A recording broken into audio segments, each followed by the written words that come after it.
Good morning, everybody. Pastor Stitch, Narrow Path Christian Church, BC, Bay City, Michigan. Welcome to the Biker Devotional.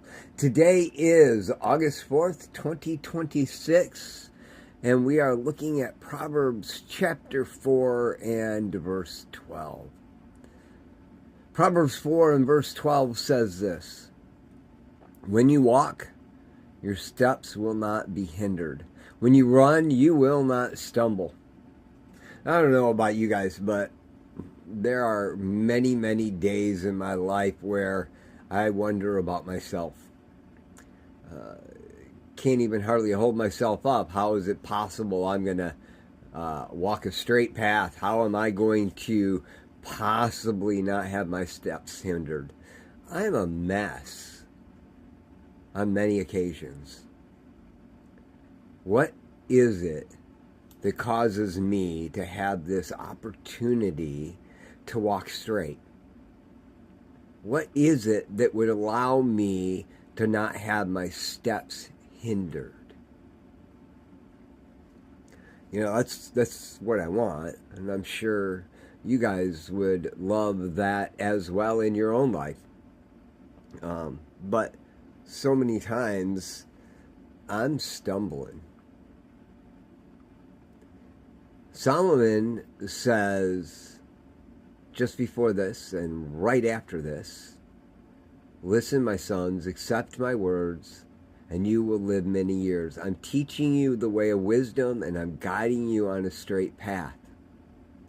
And then in verse 13, he says, "Hold on to instruction. Don't let go. Guard it, for it is your life."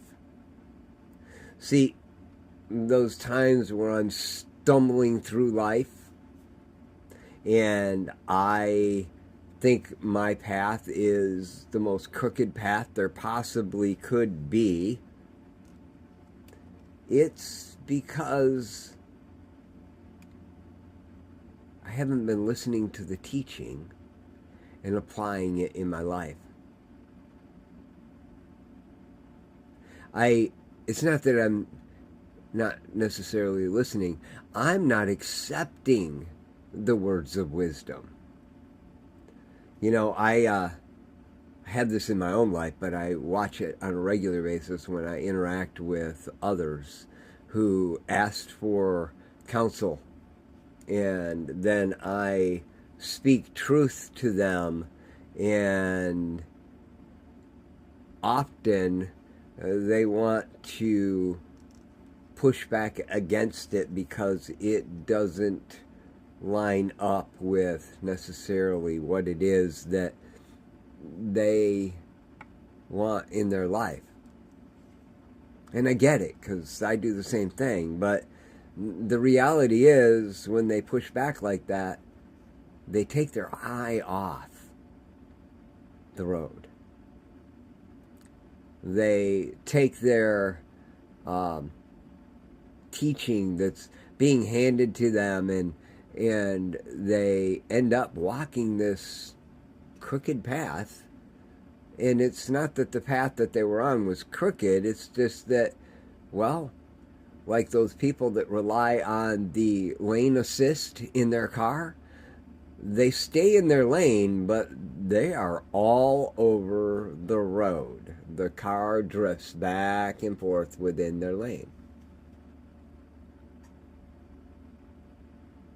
They've gone on autopilot, and they can't see the road as straight because their car is wandering all over the place.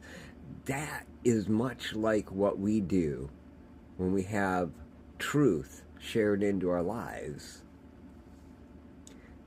but we're not actively participating in the process. We're not holding the steering wheel and looking down the road. We're relying on what is inside of us to guide us and keep us safe. And it works well most of the time because we put the safeguards in place. But what happens to the car with the lane assist when the lines have worn out? I can tell you I had to turn the lane assist off in my car because anytime it rained, the lane assist would see the tracks of the car in front of me, and it would try to stay in that instead of inside the lines because it got confused. Actively participating in the teaching that's being given to you is what keeps you in the place where Solomon says, when you walk, your steps will not be hindered. When you run, you will not stumble. Just something to think about for you today. I love y'all. Hope you have a great day. God bless.